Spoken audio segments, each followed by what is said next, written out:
Dans un monde où les dynasties s'effondrent les unes après les autres, une institution demeure. Une femme a su traverser les tempêtes de l'histoire, incarnant la stabilité au milieu du chaos. Son histoire commence bien avant qu'elle ne soit destinée à porter la couronne. 1926. Une petite fille naît dans une noble famille londonienne. Rien ne la prédestine au trône. Elle n'est que la nièce du souverain, promise à une existence privilégiée mais ordinaire. Dans ses rêves d'enfant, pas de couronne, pas de palais imposant. Elle imagine plutôt une vie simple, entourée de chevaux et de chiens, dans une ferme à la campagne. Décembre 1936. Un événement impensable secoue le royaume. Le roi décide d'abdiquer pour épouser une femme divorcée américaine. Un scandale retentissant qui va changer le cours de l'histoire. Le frère cadet du roi, un homme timide qui bégait, doit soudainement monter sur le trône. Et la petite fille de 10 ans réalise avec effroi que son destin vient de basculer. La famille déménage au palais de Buckingham, ce lieu austère composé de plus de 700 pièces parcourues, dit-on, par des colonies de souris. Pour la jeune fille, c'est une prison dorée. Mais le 12 mai 1937, tout change. Son père est couronné roi sous le nom de George VI. Ce jour-là, coiffée d'une petite couronne sur mesure, elle assiste à la cérémonie avec fascination. Septembre 1939. Le monde plonge dans les ténèbres. Le père de la jeune princesse prononce un discours historique, déclarant la guerre à l'Allemagne nazie. Un an plus tard, Londres est bombardée. Le palais lui-même devient une cible. Mais la famille royale refuse de fuir. À 15 ans, elle s'adresse pour la première fois à la nation à la radio, apportant du réconfort aux enfants victimes du conflit.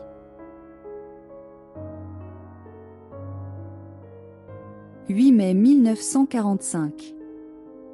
L'Europe célèbre la victoire. Pour la première fois, la princesse obtient l'autorisation exceptionnelle de descendre dans la rue, incognito, pour vivre ce moment historique au milieu de son peuple. Cette nuit-là, mêlée à la foule en liesse, elle connaît un bonheur simple qu'elle ne retrouvera jamais. 2 ans plus tard, le jour de ses 21 ans, elle prononce le serment qui définira sa vie entière. Depuis l'été 1939, la princesse garde un secret dans son cœur. Elle a rencontré un jeune cadet de marine au charme irrésistible. Pendant 6 longues années de guerre, ils ont entretenu une correspondance passionnée. Son nom, Philippe de Grèce. Mais leur amour pose problème. Il n'est pas britannique, il a des origines allemandes, et 3 de ses sœurs ont épousé des dignitaires nazis. Le roi hésite. Mais sa fille est déterminée. Novembre 1948. La naissance du prince héritier assure la succession. Mais la jeune mère n'a guère le temps de profiter de son fils. Elle doit se plonger dans l'apprentissage du métier de reine. Quels sont ses pouvoirs constitutionnels? Comment interagir avec le Premier ministre? En 1948, son premier voyage officiel en France marque le début de sa carrière diplomatique. Elle parle français avec élégance et séduit les Parisiens. Février 1952. La princesse et son époux s'envolent pour une grande tournée dans le Commonwealth. Son père, visiblement affaibli, tient à les accompagner à l'aéroport. Ce sera leur dernier au revoir. Une semaine plus tard, au Kenya, la terrible nouvelle arrive. Le roi est mort dans son sommeil. À 25 ans, la jeune femme devient reine. Elle écourte immédiatement son voyage et rentre à Londres, vêtue de noir, accueillie par son Premier ministre, Winston Churchill. Elle a compris que son règne sera celui de l'image. Ce jour-là, 100 millions de téléspectateurs assistent à la naissance d'une icône moderne.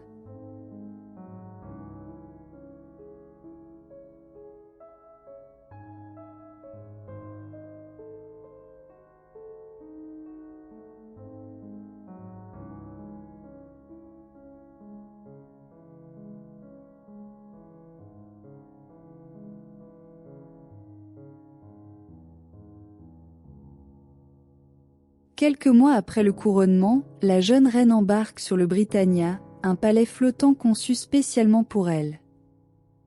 Destination, le Commonwealth.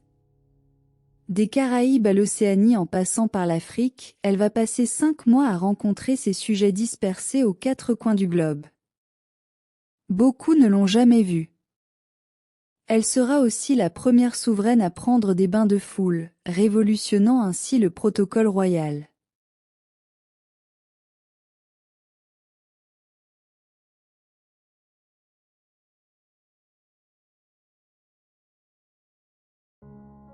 « 1957, des rumeurs venues d'Amérique font trembler le palais.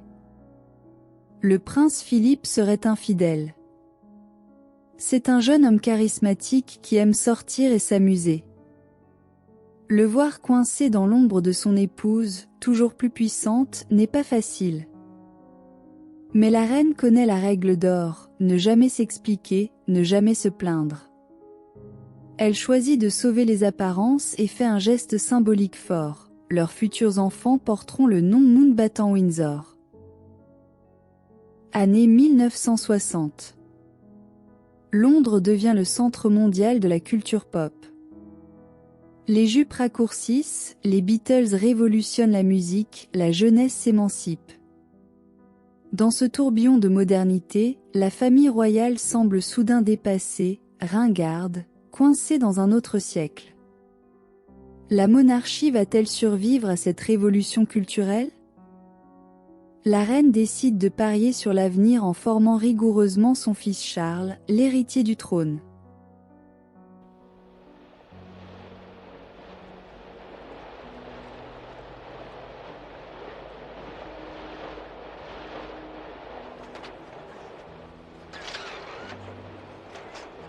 « 1980, le prince Charles a 30 ans et court toujours. La pression familiale s'intensifie. Il est temps de se marier et d'assurer la succession.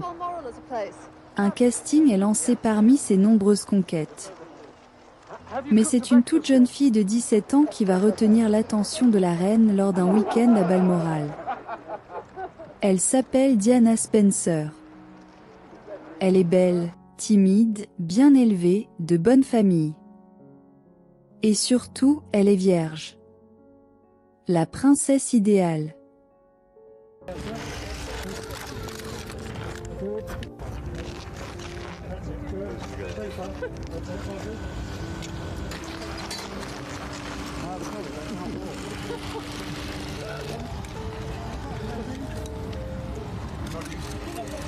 Well, I asked Diana before she went to Australia, 2 or 3 days before, because I thought it'd be a good idea that, apart from anything else, if she went to Australia, she could then think about it, and if she didn't like the idea, she could say she didn't, and if she did, she could say that. But in fact, you actually said yes, quite yes, promptly.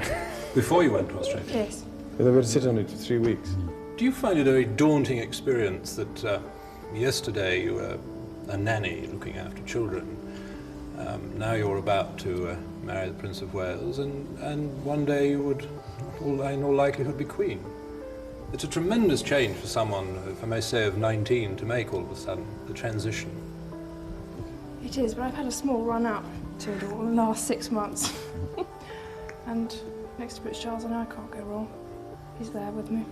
I mean, I've got this house in Gloucestershire, which I acquired last year. With marriage in mind?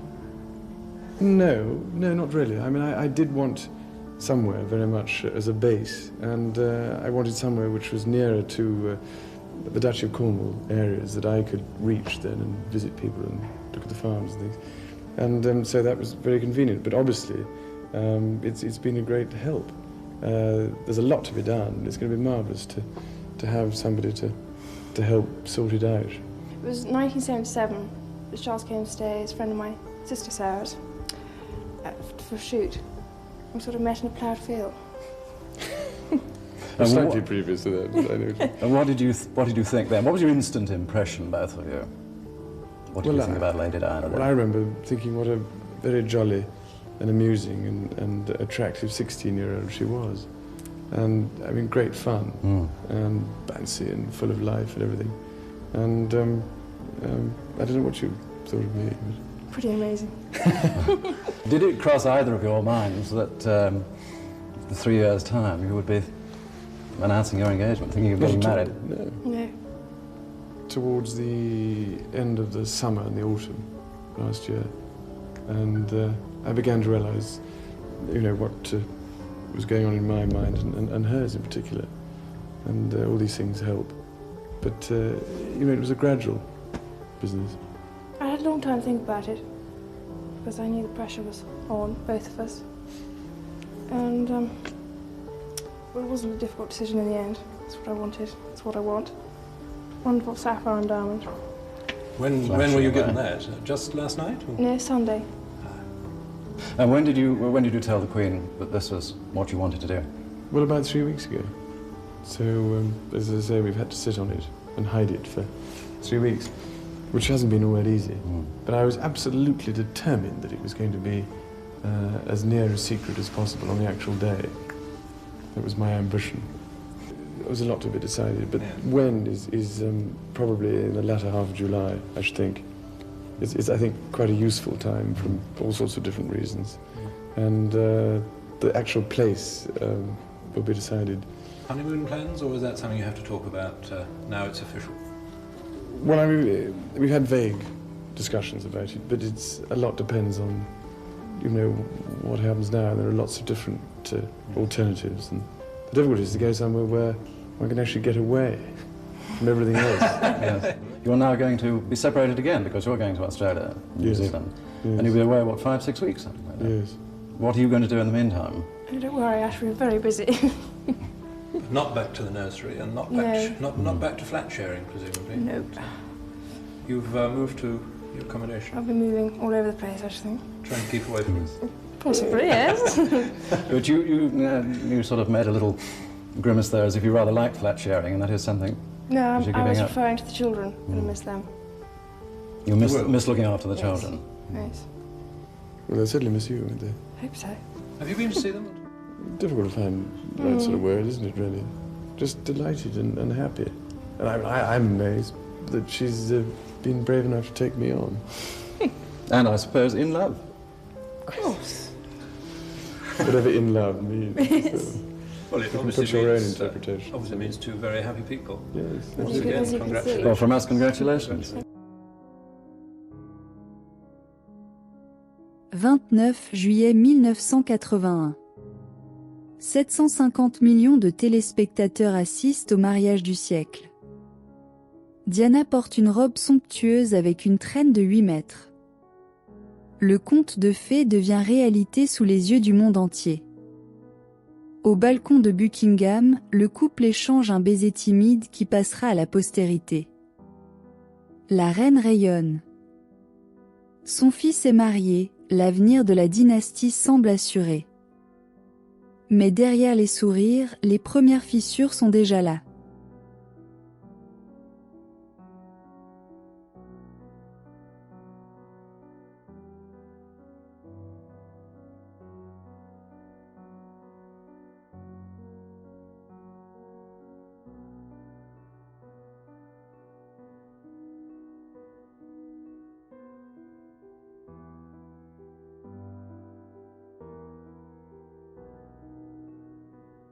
Quelques mois après le mariage, la lune de miel est déjà terminée.